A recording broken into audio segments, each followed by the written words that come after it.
pj-fleck-show is presented by Window Concepts and Affinity Plus Federal Credit Union. Now, it's the pj-fleck-show with Pierre Nugent, Ron Johnson, and Justin Gard. And welcome into the pj-fleck-show, everybody. Joined as always by the head coach of Gopher-football, PJ Fleck, alongside KFAN's Justin Gard. I'm Pierre Nugent.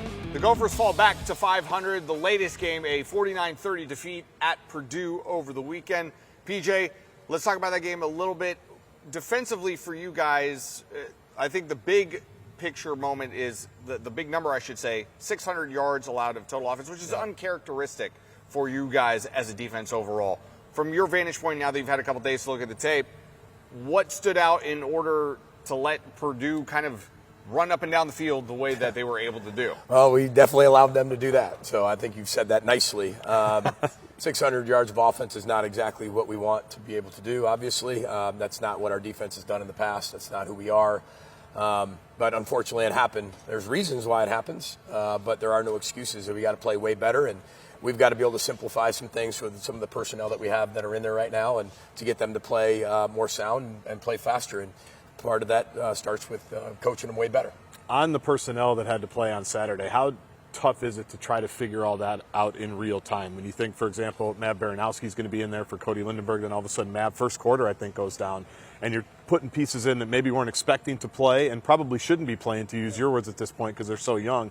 In real time, how do you go about trying to figure all that out?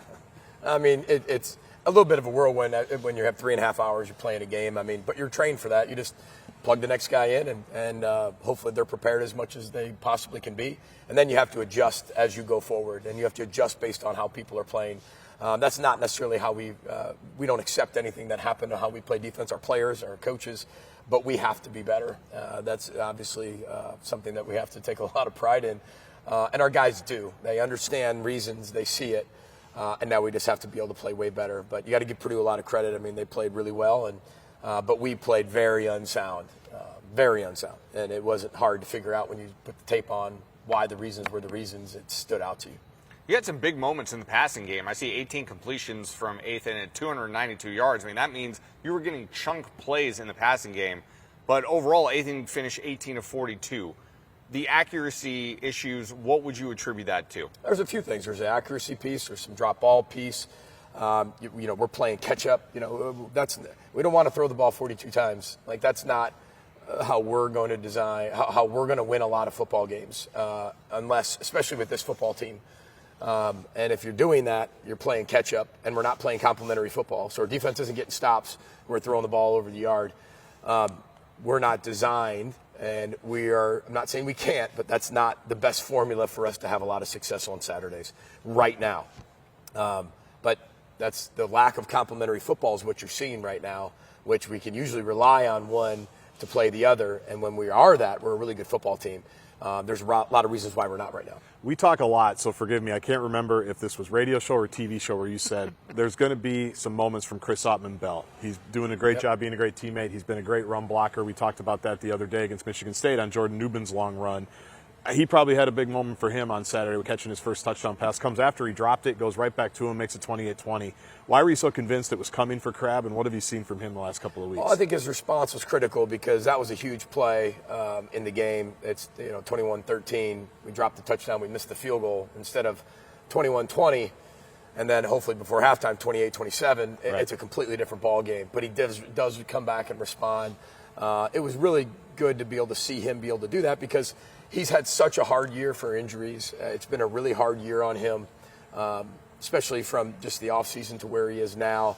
It's come full circle, and I'm really proud of him because he has spent 7 years here. Right. And, we were planning on him being a major part of this offense at the beginning of the year, just like we were with Darius Taylor, just like we did with a lot of people. And, we knew there'd be some growing pains, but then there's a lot of people who are gaining that experience that maybe shouldn't be out there just yet. But that's part of growing up. And he's been here for 7 years. You do the math. He was coming to Western Michigan. I mean, that was one of known him for 9 years, which is crazy. I mean, that's amazing. But that was kind of a vintage Crab catch too, right? Where it's like not the prettiest thing in the world. He just figured it out because that's what he's done his entire career. He's got great body control. He's got a really big catch radius, and he can create separation and play strong. And he did that on that play for sure. Meanwhile, staying with the wide receivers, Daniel Jackson had another 100-yard receiving game. That's the third game he's had of over 100 yards or more in the last 4 games. How have you seen him grow into a guy that has just been such a consistent threat for you guys? Yeah, I think one of the big things is he's getting everything that he's deserved. The way he works in practice, the way he's been able to take over a big leadership role this year. I'm really proud of the progress he's made, and he'll continue to get better and better. I think he's one of the best players in the conference at wide receiver, and he's only going to keep getting better with time. A great run blocker, selfless player, and he's been one of the shining spots on that offense. Threw it 42 times, as we mentioned, only allowed 1 sack, also ran the ball 4 yards a carry. I know you want to run the ball better and more efficiently, but all told, offensive line, we've talked about a bunch of different running backs have been Big Ten Offensive Player of the Week or Freshman of the Week. So what have you seen from the line from maybe the start of the season to now? Yeah, they're getting better. I think that when we have a really good offensive performance, the defense hasn't had a good performance. The defense had a good performance. The offense doesn't have good performance. It is just not gelled together the way that we've wanted it to gel together, and that starts with me, and I'm responsible for that. But there's a lot of other reasons that go into that we've talked about at exhaustion, I'm sure. So. But the O-line is playing as one, and most of those guys will even be back next year. Right. I mean, so it's really exciting to peek behind the curtain and look towards the future. But we've got 10, 11 days left here that we can still make it a heck of a season and do things that haven't been done here for 30, 35 years, despite all of our challenges. So that's what our guys are focused on right now. Yeah, you mentioned you're 5-5 now. There are still 2 games remaining left in this season. So what are you hoping to extract from this group with only a little bit of time left in the season? What more do you want to get out of them by the end of the season? It's really the complementary football. We have not played complementary football all year, and we're really good at playing complementary football. And when we play complementary football, we're a really good football team. When we don't, we are not a very good football team. Everybody has a formula to win. Every team is very different. You can think a team starting out one way and have an identity. When you lose some of those players that give you that identity, you don't just get to go into free agency and buy another one and be able to fill him in who's had NFL experience or college experience. That's not how college football works. So you either have depth behind it, or you've got youthful depth behind it, or portal depth that you bought behind it. You have all those different options. We, unfortunately, just have youthful depth. And if you get to that youthful depth, it's youthful for a reason, and it's very inexperienced. And you're starting to see that, kind of influence our football team a little bit more than it even did at the beginning of the year.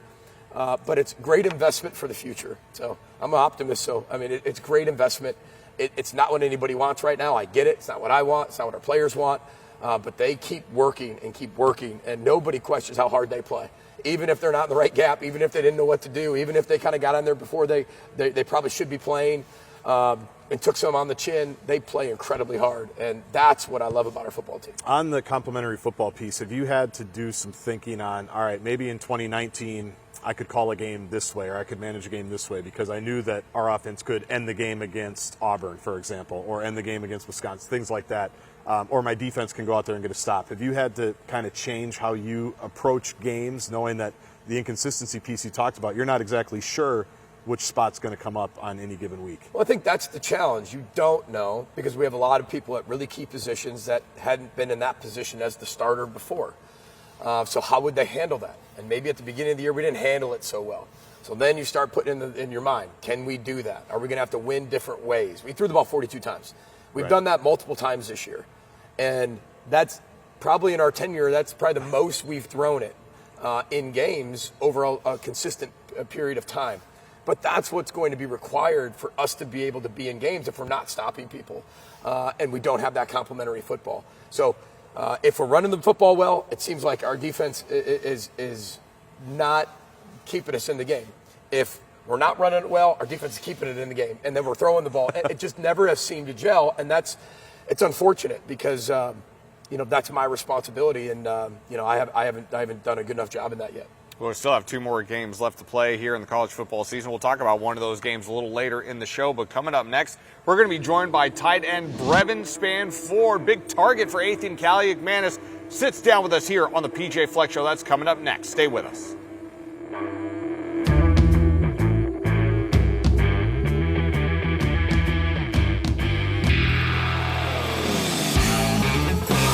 Let's row the boat. You're watching the PJ Fleck Show. Welcome back into the PJ Fleck Show, everybody. Joined now by Gopher Hall of Famer Ron Johnson with us on set, and we are also joined by the starting tight end for the Minnesota Gophers, Brevin Spanford. Brevin, good to be with you. Thanks for taking the time. You and I had a chance to speak last week in the Gopher pregame show. We talked about your production kind of being on an uphill swing right now, and it proved again against Purdue with 5 receptions on the day. So what has changed really for you from your vantage point over the last few weeks to keep that production on the uphill climb? Yeah, I would say not a whole lot has changed. Regardless of, the opponent, I'm going to go out there and do whatever our team needs me to do going into the season. A big thing in our offense is just being versatile as tight ends. You got to be able to do it in the run game and in the pass game. So whatever's asked of me, I got to go out there and perform every Saturday. So. And you're one of the leaders on the team. When you look at, the ups and the downs, there's high moments, there's low moments. But as a leader, guys been here, how do you continue to make sure these guys stick to the culture, stick to the game plan, and show up every day to practice and every game ready to go?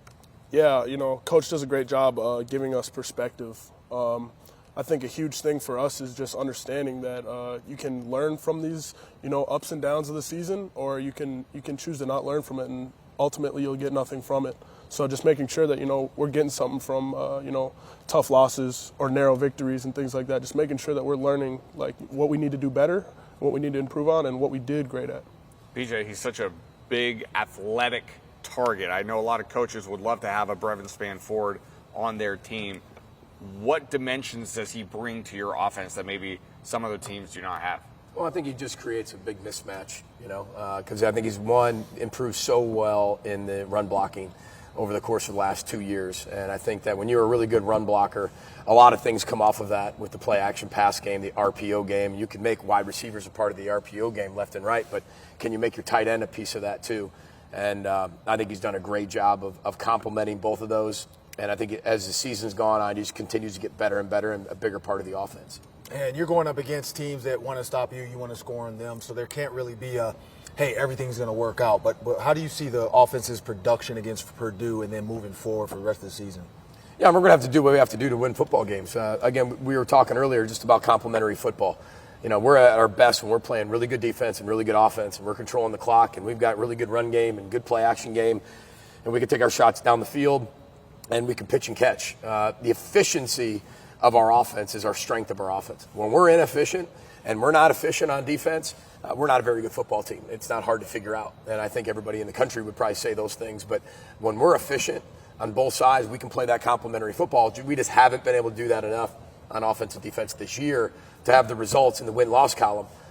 We've had plenty of opportunities to get some things done that we weren't able to do. Plenty of opportunities. We've also had some really close games that we've won. This is what we meant by saying we got a really, really hard schedule. That takes a toll on a football team. These guys have weathered through it. We've had some ups, we've had some downs, we've had some really hard losses, we've had some great wins, some historical wins. We're the only team in the West that's beat a top 25 team. And these guys just continue to show up to practice, give everything they have, and I'm really proud of them for that. Brevin, even though it went down as a loss, in the Purdue game, as an offense, you guys racked up over 400 yards of total offense, still able to put 30 points up on the board. From your vantage point, how did the offense perform in that game? What did you like about what you saw from that group? I feel like looking at an outside perspective of the game, you'd say, they put up a decent amount of yardage, we put up a decent amount of yardage, but looking in the film room, there was a lot of pieces that we left out there as well. At the end of the day, we got to continue to do our jobs. It's not, offense did this or defense did that. Like Coach was saying, we got to play complementary football. It's got to be all of us as one, connecting offense, defense, and special teams every week. So. And when you look at the NFL, Coach, there's a ton of tight ends right now that everybody's talking about, other than Taylor Swift. When you see Brevin Spanford's body type in practice, you see him in games, like you said, the blocking game. What are some NFL tight ends you've kind of told him, hey, you could be like this guy, or you're better than this guy, or vice versa? Yeah, I'm pretty focused on the college game. I don't get a chance to watch a lot of the NFL stuff. But I think when you look at his skill set, he's really athletic. He can run like a receiver, create separation. He's got a big catch radius. But the biggest thing that he does, that he's a 270-pound tight end that will block, right? And there are some people want their tight ends 240. Some people want their tight ends really big in their system where they're a little bit more run heavy. he's going to fit. He's not going to fit everybody in the NFL. Now, I don't think any player ever fits everybody, but he's going to have a certain fit that everybody falls in love with him, and then they're going to get to know the type of person he is, and they're just, the sky's the limit for them and their team. He's just such a great player. He's really consistent. He's learned how to be able to grow through the good and the bad. And like I said, when you have the dual piece of a tight end, usually you got to say, okay, well, we got to sacrifice this for this and this for this. With Brevin, you don't have to do that. Brevin, lastly for you, big matchup this Saturday against Ohio State. I know you guys are looking forward to the challenge. So what is it like this week in practice preparing for a team that is considered one of the best in the country? You know, we obviously know we're going against the #1 team in the country, but at the end of the day, you know, we have to get better from last week. That's what we're focused on. You know, how can we improve our games individually, you know, position-wise and unit-wise, just making sure that we're getting better at situations and also getting better at our techniques and fundamentals. Well, Brevin, we certainly appreciate you taking the time. Best of luck this weekend against Ohio State, and thanks again for joining us here on the PJ Fleck Show. And we have so much more to come here on the PJ Fleck Show. When we come back, we'll talk about those Buckeyes a little bit more and what type of challenge they pose for Minnesota and how Minnesota can perhaps pull the upset. We'll be back right here on the PJ Fleck Show. Let's row the boat. You're watching the PJ Fleck Show. Welcome back into the PJ Fleck Show, everybody. Time now to turn the page and look ahead to this weekend's matchup as the Gophers head back out on the road to take on Ohio State. PJ, I know Ohio State has just had a track record of excellence year in and year out. Once again, considered one of the top teams in the country. So when you study them, what makes them so tough to beat? Well, they have depth and talent at every single position. I mean, they're Ohio State. I think that speaks for itself. And they're the #1 team in the country. So you can imagine what they have, especially when you're comparing them to the top 4 teams in the country, and they're the best one out of that, and that's how people feel. I mean, they're as good as advertised. They're really good, but it's a great opportunity for our players. And if you want to be the best, you got to go out there and play the best. And like I said, this team is really fun to coach. We've got a lot of challenges. We've got a lot of inexperience. We've got a lot of different things going on. This team's won some close games, lost some close games. Any way you can cut it, we've pretty much seen it this year. But this is a really, really good football team. That is different than Michigan in a lot of different ways. But with the talent level, I mean, that's similar. But we got to play our best football for sure that we've played and learned from the first 10. And when you look at Ohio State, I mean, they have 2 receivers going to the NFL. We know that in the first round. But when you look at your DBs, you said that this is an opportunity to play against the best. Yep. What is their mindset going into this week? Well, the mindset's got to be incredibly confident and ready for the opportunity. And I think that comes from the preparation and practice that they have to be ready. They know it's well documented how good they are, right? But this shows you, okay, you want to go to that league.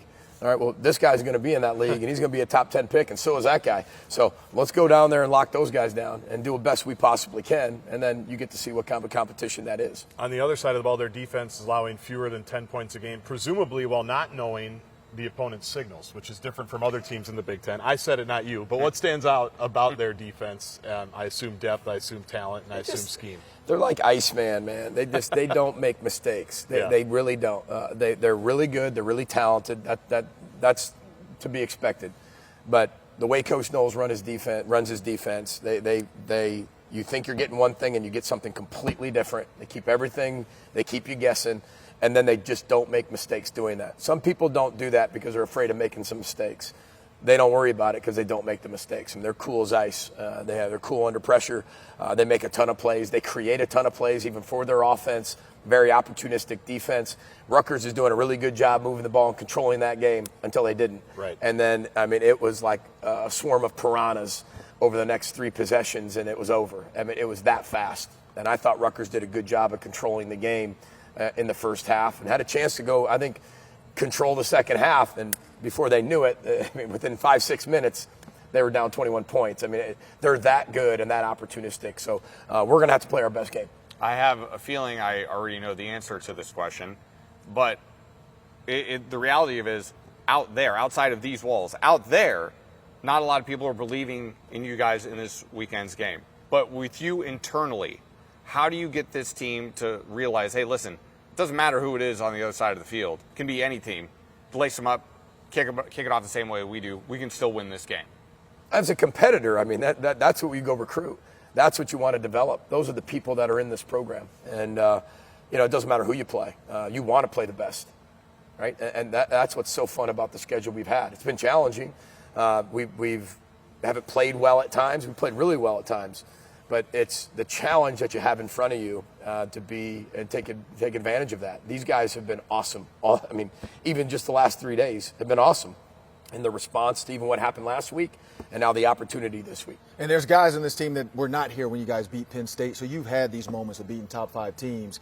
How much film have you showed guys of like past opportunities like this that you came out on top? We'll do that later in the week. I like to be able to do that like towards the end of the preparation where you're more working on the psychological piece and the emotional piece rather than just the physical piece of the development, getting the game plan in, doing all that. Then you don't want to peak too early.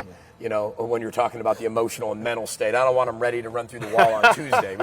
We have plenty of walls to run through, but we need to run through them on Saturday. What Ron was asking is, do you need video of his catches against Ohio State? have We have all his 2000. highlights. Do you need a VHS? That's what he was asking there. I know what you're asking. There's no VCR. I know what you're asking. We've shown him for 7 years since I've been here because he reminded keeps me tweeting of those. at the players, watch this, horseshoe, things like that. We have plenty. We've shown him, based on his recommendation and reminders, we have watched it every year. Yeah, Yes. I might watch it before the game myself. You know, We all just to should. run- Yeah, we really all should. PJ, thanks again for taking the time. A reminder, we'll get you ready for kickoff between the Gophers and the Buckeyes this Saturday on the Gopher pregame show. That starts at 9 a.m. And then a reminder again, next week, back here, the final PJ Fleck show of the season. Next Tuesday, we hope you join us. Thanks for joining us, everybody. We'll see you next week for more.